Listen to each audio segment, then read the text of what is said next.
आणि काय म्हणतायत म्हणे, एक वेळ मला बोला पण महाराष्ट्राचा अपमान मी सहन करणार नाही. वा रे वा. वाक्य संपल्या हिंदीतून सुरू झाले. मिसिंग लिंक के बारे में अगर कोई राजनीति करे, कोणासाठी हिंदी बोललात? आणि आमचे मिमिक्री आर्टिस्ट मला म्हणायला लागले हिंदीत का बोलले.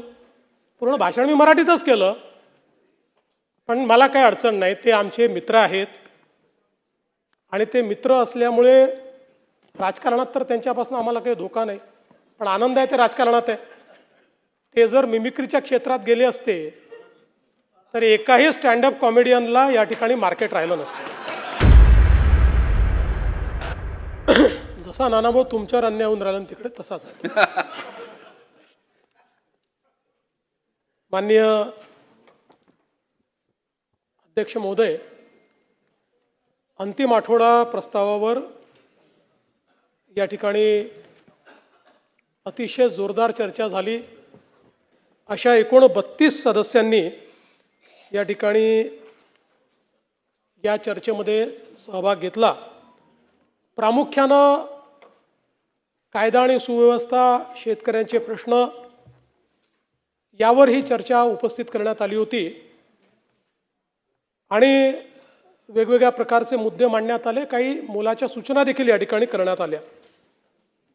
खरं म्हणजे अध्यक्ष महोदय, परवा मी विधानसभेमध्ये भाषण केल्यानंतर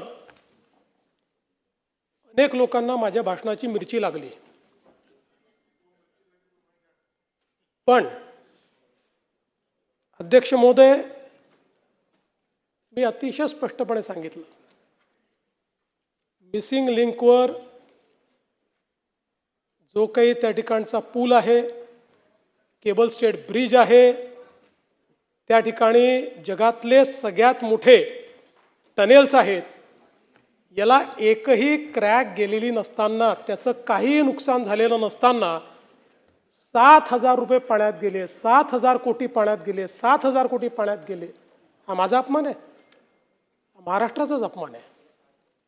खोट्या बातम्या पेरणं, अफवा पसरवणं हा महाराष्ट्राचा अपमान आहे.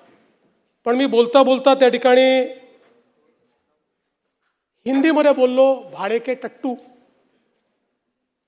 काही लोकांना त्याचे दुःख झालं आणि ते म्हणाले मुख्यमंत्र्यांनी सुसंस्कृत बोलायला पाहिजे होतं. म्हणून नानाभाऊ जाऊन मी अभ्यास केला आणि आता मी भाडे के टट्टू हे माझं वाक्य परत घेतो आणि त्याला सुसंस्कृतपणे भाटक गदर्भ म्हणतो. भाडे के टट्टू नाही, भाटक गदर्भ. आणि जर कोणाला समजलं नसेल तर मग सुपारीबाज. पण मी तर काही सुपारीबाजांबद्दल बोललो, मी टोपी फेकली होती.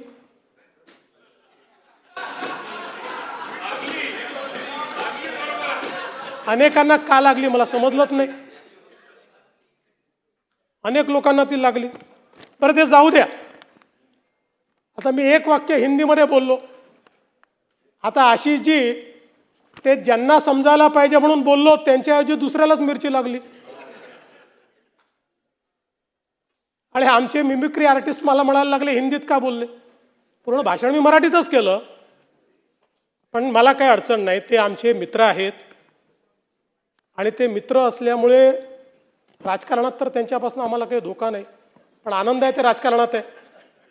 ते जर मिमिक्रीच्या क्षेत्रात गेले असते तर एकाही स्टँडअप कॉमेडियनला या ठिकाणी मार्केट राहिलं नसतं. काही हरकत नाही. आपण जरा विषयाकडे येऊ. आजही मिरची लागू शकते.